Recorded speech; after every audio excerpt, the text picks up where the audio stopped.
खाली टूथपेस्ट फेंकने की गलती कभी भी मत करें। इतने कमाल के आइडियाज़ आपके साथ शेयर करूंगी कि आप हैरान रह जाएंगे।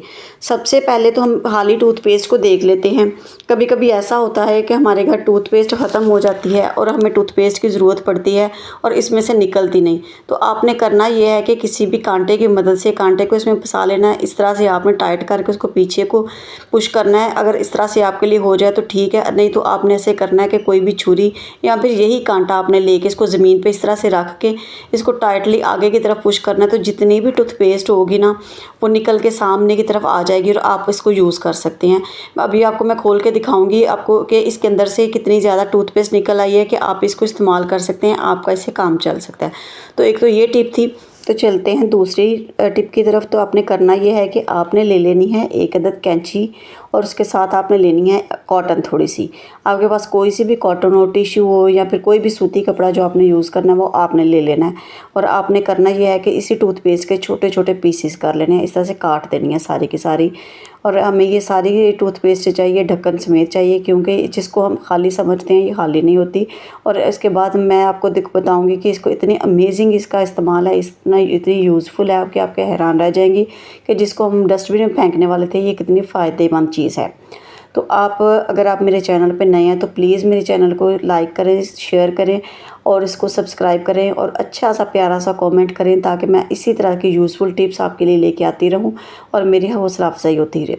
तो आज चलते हैं वीडियो की तरफ। तो करना हमने ये है कि कोई सा भी एक पीस उठाना है और आपके पास पे घर में जो सी भी छुरियां हैं, स्टील की हैं, लोहे की हैं, जो भी है आपने वो ले लेना और इसके ऊपर इस तरह से आपने रब करना है। और आपने इसको इस तरह से आहिस्ता आहिस्ता रब करते जाना है। अगर आपको लगे ये ड्राई हो गया तो आप थोड़ा सा पानी का ड्रॉप भी लगा सकती हैं। और अच्छी तरह से रब करने के बाद आपने किसी कॉटन के साथ, टिश्यू के साथ इसको साफ़ करना है। तो आप देखेंगे इतना शानदार, इतना अमेजिंग रिज़ल्ट है। लाइव आपके सामने करके दिखा रही हूँ। मैंने कुछ भी स्किप नहीं किया, ना मैंने इसके अंदर कोई भी ऐसी चीज़ यूज़ की है जो आपको मैंने नहीं दिखाई। जस्ट मैंने टूथपेस्ट लगाई है और इस तरह से आपके सामने इसको रब किया, बगैर किसी कॉटन की मदद से कुछ भी नहीं किया। इसी को डायरेक्ट मैंने छुरी के ऊपर लगाया और इसके साथ उसको अच्छी तरह से मैंने रब किया और ये उसके बाद कॉटन से साफ़ कर लिया। और छुरियाँ ऐसे चमक गई हैं जैसे कि ये बिल्कुल नहीं हो। आप ये वाली टिप जो है ना वो छुरियों पे, कैंचियों पे, इन सारी चीज़ों पे यूज़ कर सकती हैं। ये इसके इतने अमेजिंग रिज़ल्ट्स होते हैं कि आप हैरान रह जाते हैं। चलें जी, छुरियाँ तो हमारी हो गई हैं बिल्कुल नई जैसी। तो अब करते हैं कि इसके साथ हम कुछ और करते हैं, कोई और नई टिप आपको दिखाते हैं। तो छुरियों को हम करते हैं एक साइड पे और उसके बाद हम करते हैं, देखते हैं जी, लेके आते हैं सामने इस चार्जर को। ये जो चार्जर है ना ये हमारे घरों में बहुत ज़्यादा इस्तेमाल होता है, बल्कि इस तरह से लगता है जैसे हर वक्त इसको हमने हाथ में रखा होता है, पकड़ा होता है, क्योंकि इसकी ज़रूरत ही बहुत पड़ती है। और ये जो ओरिजिनल ख़ास तौर पे चार्जर होते हैं ये बाज़ार से दोबारा तो मिलते नहीं हैं। इनको जितनी एहतियात से रखी जाए उतना ही बेहतर है। तो अगर आप इसको एहतियात से रखेंगे, इसकी अच्छी तरह से क्लीनिंग करेंगे तो ये देर तक चलेंगे। तो सबसे पहले मैंने ये है कि मैंने इसकी जो डाटा केबल है उसको मैंने अलहदा कर दिया है और इसका जो अडोप्टर है ना पहले मैं इसकी क्लीनिंग करूँगी। और इसको इसी तरह से मैंने पानी का एक ड्रॉप लगाया और इसको अच्छी तरह से इसके ऊपर रब किया। इसको सारी तरफ से अच्छी तरह से रब करके इसके जो बैक साइड थी जहाँ पे ये डाटा केबल लगी हुई थी यहाँ पे बहुत ज़्यादा स्टेन थे, इसको मैंने अच्छी तरह साफ़ किया यहाँ से। और उसके फ्रंट वाली साइड से जहाँ पे ये इसका स्विच लगा होता है उसको सारी हर तरफ से इसको ना अच्छी तरह से रब करके मैंने इसको पानी के साथ साफ़ करूँगी तो ये नीट एंड क्लीन हो जाएगा, बिल्कुल ऐसे जैसे कि ये बिल्कुल नया है। इसको मैंने कॉटन को ना गीला करके इसके ऊपर अच्छी तरह से मैंने लगाया और ये देखें आपको रिज़ल्ट आपके सामने है कि कैसा शानदार रिज़ल्ट आया। ये एक छोटी छोटी सी चीज़ें होती हैं हमारी रूटीन की। अगर हम इसको रूटीन में इस तरह से साफ़ करते रहें तो चीज़ें देर तक चलती हैं। अगर हम इसको लापरवाही से रख देते हैं कहीं और इनको साफ़ नहीं करते अच्छी तरह से तो जो चीज़ हमारी 4 दिन चलनी होती है वो 2 दिन में ही ख़राब हो जाती है। तो आपने करना ये है कि इसको उसके बाद डाटा केबल को भी आपने इसी तरह से पकड़ के तो अच्छी तरह से रब करना और उसको इसकी ना क्लीनिंग कर लेनी है। तो मैं आपको साथ साथ दिखा भी रही हूँ जो कॉटन का कपड़ा किस कदर वो गंदा हो जाता है इसको साफ़ करते करते। इतनी इसके ये देखें ना आप कैसा शानदार रिज़ल्ट है।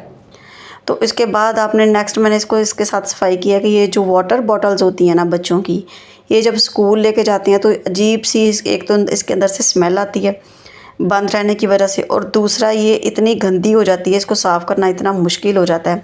तो मैंने किया ये कि वो जो छोटे छोटे पीसेस थे ना, एक बाउल में मैंने 1 कप पानी लेके ना वो सारे पीसेस उसमें डाल दिए और सारी जो टूथपेस्ट थी ना वो पानी में, उसका सारा असर जो है ना वो पानी में आ गया। और टूथपेस्ट का काम ही क्लीनिंग है।